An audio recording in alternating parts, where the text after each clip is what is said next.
Bora comentar de um relatório da XP Investimento que fala que as ações do BB podem dar um salto de 50%. E quantas ações você precisaria hoje para viver de renda? Olá pessoal, meu nome é Rafael, falo do canal Ponto de Investimento, peço para curtir e comentar o vídeo desde já, sem enrolação, bora lá. Vídeo puramente educacional e informativo, não recomendação de compra. Falando rapidamente da notícia, a ação do Banco do Brasil pode saltar quase 50% até o fim do ano. A XP aumentou o preço-alvo de R$ 37 para R$ 41, o que representa um potencial de valorização de 48,8%. Abre aspas. Apesar do provável cenário macroeconômico desafiador em 2025 e da maior inadimplência na carteira do agronegócio, cerca de um terço da carteira de crédito do BB, esperamos que o lucro líquido cresça 4% em relação a 2024. Para eles, os resultados devem ser beneficiados principalmente pelos juros mais altos, considerando que cerca de 40% dos recursos do BB provém de caderneta de poupança e depósitos judiciais, que remuneram 6% ao ano ante a Selic de 14,25%. Então vamos entender o que eles estão falando nesse último parágrafo. Percebam que interessante, essa é a tabela de captações versus a taxa Selic que o BB remunerou. Peço para vocês verificarem mais nessa coluna do quarto TRI de 2024. O saldo médio foi de 1,1 trilhão e discriminando depósitos a prazo foi a maior parte, 542 bilhões, 216 bilhões depósitos de poupança, LCA, depósitos à vista, depósitos interfinanceiros e LCI. E o que acontece? O Banco do Brasil, ele pega dinheiro com você e te remunera a um determinado valor e ele empresta o seu dinheiro para outra pessoa e cobra outro determinado valor. E quais valores são esses? Aqui o banco já está explicitando. Ele cobrou, o custo foi de 20 bilhões e o percentual que ele pagou para quem está emprestando dinheiro para o BB foi de 69% do valor da Selic. Então, fazendo uma rápida conta, em 2024 a Selic ficou entre 10,5% e 12,25%. Então, vamos falar, isso aqui não existe, pessoal, é só para fins de conta mesmo, que você tem uma Selic média de 11,25%. Então, o Banco do Brasil remunera pessoal que tem depósito em poupança, depósito a prazo, a 7,8% ao ano, e isso daria um spread em relação à Selic de 3,45%. Porém, pessoal, percebam que esse dinheiro não é em relação à Selic que a gente tem que considerar 100%, porque quando o Banco do Brasil vai te emprestar, ele não cobra apenas a taxa Selic, ele cobra a taxa Selic e juros muito maiores, podendo chegar a 20%, 22%. Então, se você for comparar, na verdade, o Banco do Brasil remunera a pessoa que tem dinheiro em poupança a 7,8% e ele cobra juros de 20%, 22%, que daria um spread de 10%, 12%, 13%. E é dessa forma que os bancos lucram. E aqui eu queria fazer uma reflexão além do cenário inicial. O que eles falam na matéria? Apesar do provável cenário macroeconômico desafiador em 2025 e da maior inadimplência na carteira de agronegócio. E o que a gente está percebendo para 2025? Olhem aqui, pessoal.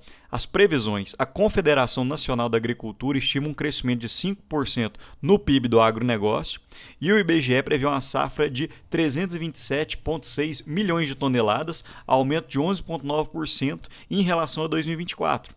E também a gente está vendo esse efeito Trump.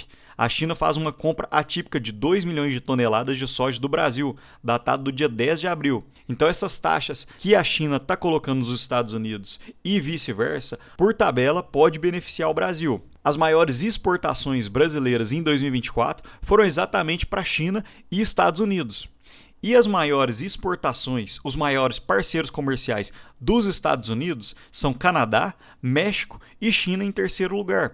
Então, quando os Estados Unidos começa a taxar a China e a China retalhar a taxação, este comércio entre eles acaba ficando prejudicado, porque a China só compra dos Estados Unidos porque é barato e vice-versa.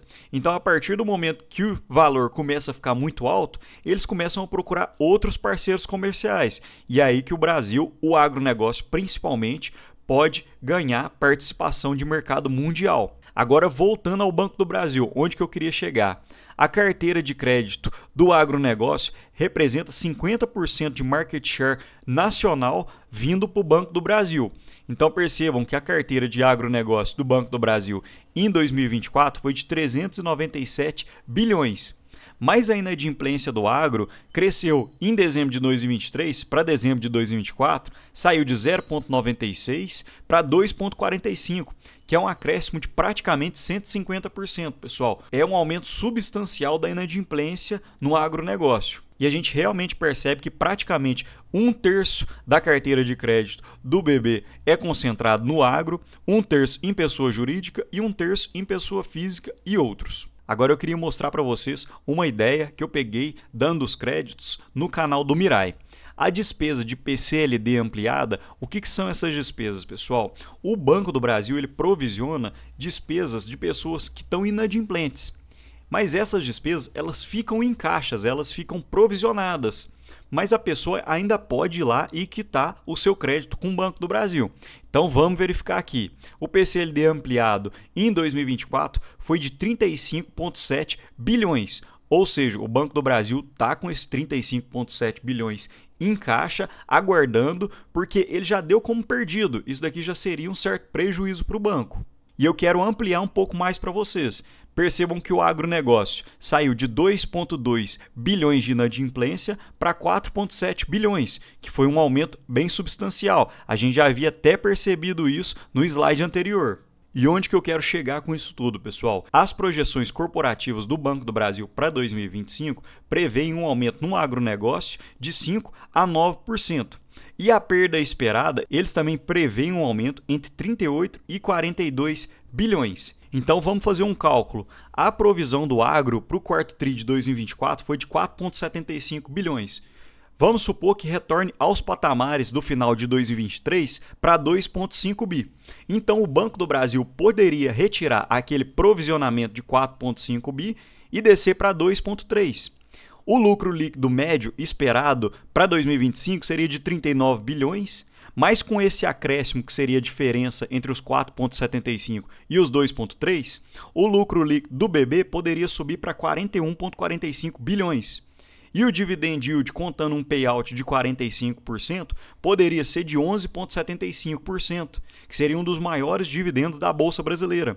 E o PL, contando com esse lucro líquido de 41,45%, ficaria em 3,84%, 40% abaixo das médias dos últimos 10 anos, que daria ainda o banco muito barato. Então, pessoal, tudo isso que eu imaginei não é nada irreal, porém vamos lembrar que isso daqui é renda variável, então isso pode ou não acontecer, é apenas algo que eu estou pensando, apenas uma reflexão. O Banco do Brasil continua um ótimo banco, para mim ainda está descontado, não estou comprando mais o Banco do Brasil porque eu acredito que tem outras ações mais descontadas ainda, mas é um ótimo banco e tem entregue um valor substancial aos acionistas. E aqui é apenas uma dúvida, que são projeções de renda, que o pessoal sempre me pergunta como que eu poderia viver de renda apenas com o Banco do Brasil. Então, com o lucro líquido para 2025 esperado em 39 bilhões e um payout conservador de 40%, você teria um dividend yield por ação de 2,72. Para você ter uma renda mensal de R$1.000, você precisaria de uma renda anual de 12 mil. Lembrando que o Banco do Brasil paga dividendos 8 vezes por ano, pessoal, não são 12 vezes, então isso é uma média anual. A quantidade de ações que você precisaria para ter uma renda média de R$1.000 seria em torno de 4.408 e na cotação de hoje daria R$ 122.551. Para você ter uma renda média de 2.000, você precisaria de 8.800 ações, 245 mil. Uma renda mensal de 5.000, 22 mil ações. Uma renda média de 50 mil, você precisaria de 220 mil ações. E para você ter uma renda média mensal de R$100.000, precisaria de 440 mil ações, que daria, no valor da cotação atual, 12,2 milhões. E olhando essa projeção de renda que eu comentei com vocês, que é apenas uma projeção, apenas algo que eu pensei aqui, o lucro líquido de 41 bilhões 450 milhões e com um payout já otimista de 45%, para você ter uma renda média de R$1.000, você precisaria de 3.692 ações, 102 mil. Uma renda média de R$5.000, você precisaria de 18.462 ações, em torno de R$500.000.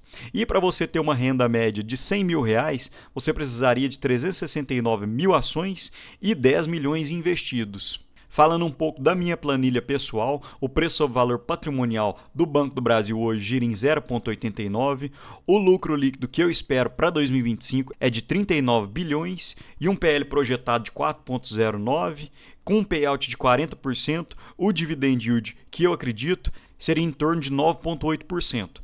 Mas me conta aqui, pessoal, você também tem essa ação em carteira? Essa é a maior posição na minha carteira atualmente. Me fala um pouco mais se você gosta desse tipo de vídeo. No mais, gostaria de deixar um ótimo dia e um grande abraço.